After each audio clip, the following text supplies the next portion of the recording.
কৃষকের মুখের হাসিটুকু অনেক কষ্টের পরে ফোটে। সকালে যখন প্রথম আলোর রেখা মাটিতে পড়ে, তখন কাজ করে কৃষক।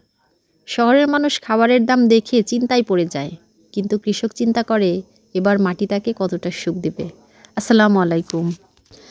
আশা করছি সবাই ভালো আছেন। আলহামদুলিল্লাহ আমিও ভালো আছি। টাঙ্গাইল জেলার ছোট্ট একটি গ্রাম থেকে আমি শাকিলা আপনাদের সাথে নতুন আরেকটি ব্লগ নিয়ে হাজির হয়ে গেলাম। তো আমাদের চকের যে ধানগুলো সেগুলো কিন্তু পাক ধরছে এবং কাটাও শুরু হয়ে গেছে। কিছু ধান কাটা হয়ে গেছে অলরেডি, আর কিছু ধান আধা পাকা আছে, সেগুলো কয়েকদিন পরেই কাটা হবে।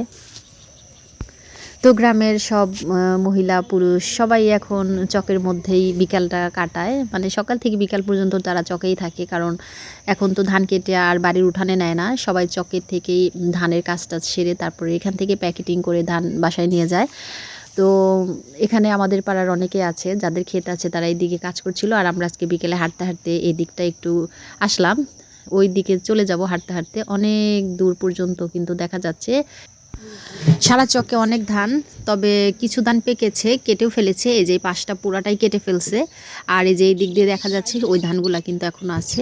তো একটু পর পর সুন্দর করে পাখি কিচিরমিচির করছিল। এখন কিন্তু শীতকাল আর অতিথি পাখিও আসবে, আর অতিথি পাখি কিন্তু অলরেডি আসা শুরু হয়ে গেছে। সন্ধ্যার আগে আকাশের দিকে তাকালে অনেক পাখি দেখা যায় উড়ে আসছে, আসলে ওগুলাই হচ্ছে অতিথি পাখি। এখন কিন্তু মানুষ আর ওই বাড়িতে ধানগুলা নিয়ে যায় না, এখান থেকে ধান মাড়াই করে এখানে যে খড়গুলো আছে ধানের সেগুলো শুকায়, তারপরে একবারে বাড়িতে নিয়ে যায়, আর ধানগুলো একদম চকে থেকেই প্যাকেটিং করে তারপরে বাড়িতে নিয়ে যায়। এই যে ওনাদের কাজ আজকের মতো শেষ হয়েছে, আর ওনারা এখন চলে যাচ্ছে বাড়ির দিকে।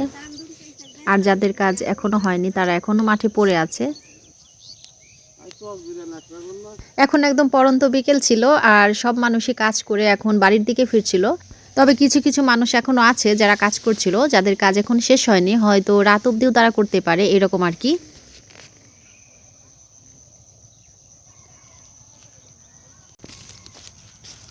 এখন আমরা হেঁটে হেঁটে একটু ওই সামনের দিকে যাব। এখানে আমাদের পাড়ার দুজন মহিলা আছে, ওনারা কাজ করছিল, ভাবছি যে ওই পর্যন্ত যাই। তবে আমরা যেতে যেতেই তারা কাজ শেষ করে চলে গেল, পরে ওই দিক আর যায় নাই। এদিক সেদিক করে কিছু ছবি তুলছিলাম, আর দূরে দেখা যাচ্ছিল একজন বৃদ্ধ লোক, সে এখনও একা একা ধান কাটছিল। ভাবলাম যে ওনার পর্যন্ত যাই, দেখি ওনার সাথে একটু কথা বলি আর একটু ভিডিও করি। আমাদের বাড়ি থেকে এই জায়গাটা অনেক কাছে হলেও এই জায়গাটায় আমরা সচরাচর আসি না, আসলে আসা হয়ে ওঠে না, কারণ এইদিকে আমাদের কোনো কাজ নাই, কাজ না থাকলে সেই দিকে আসলে যাওয়াই হয়ে ওঠে না। আর সারাদিন অন্যান্য কাজকর্ম, সাংসারিক কাজকর্ম, ঘরের কাজকর্ম নিয়ে এতটা বেশি ব্যস্ত থাকি যে বাহিরে আমাদের আসা খুবই কম হয়।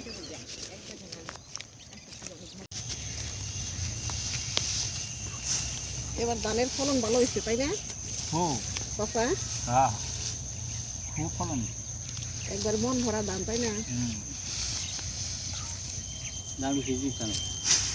প্রথম দিকে আমাদের সাথে কথা বলতে বলতে মনে হচ্ছিল যে ওনার ধান অনেক ভালো হয়েছে, কিন্তু পরবর্তীতে উনি আক্ষেপের সুরে বললেন যে ভালো হয় নাই। তো যাই হোক, আমাদের সাথে কথা হলো, পরিচয় হলো। তো ওই চাচার সাথে কথা বলতে বলতে ওনাকে বলছিলাম যে আপনার কাঁচিটা দেন, দেখি একটু কাটতে পারি কিনা, একটু চেষ্টা করি। তবে কাটতে ভালোই লাগছিল, তবে যদি অনেকগুলা কাটতে হতো হয়তো এতটা ভালো লাগতো না। জীবনের প্রথমবার ধান কাটলাম, এটাও একটা নতুন একটা অভিজ্ঞতা হলো আর কি। অল্প করে করে যাতে একাটি বাঁধা যায় এতটুকু ধান কাটলাম। পরে আমার সাথে আমার বড় যা ছিল, সেও শখ করে চাচা মিয়াকে একাটি ধান কেটে দিল। তবে এটা খুব মজার একটা মুহূর্ত ছিল, নতুন একটা অভিজ্ঞতা আর একটা মুহূর্ত, সব কিছু মিলিয়ে খুবই ভালো একটা সময় ছিল।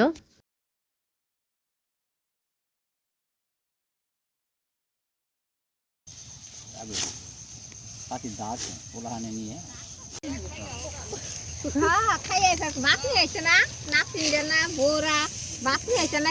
না খাইয়েছি।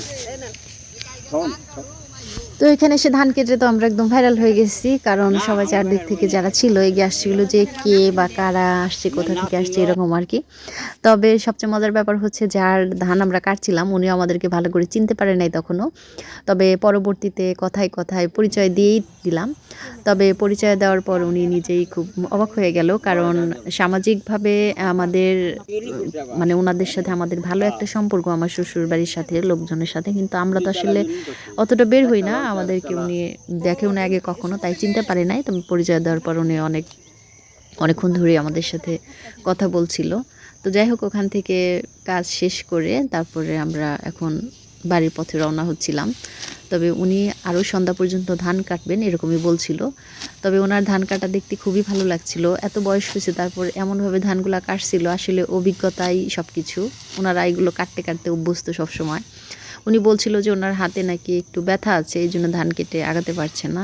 তবে তারপরেও যেভাবে কাটছে এই বয়সে, মাশাল্লাহ।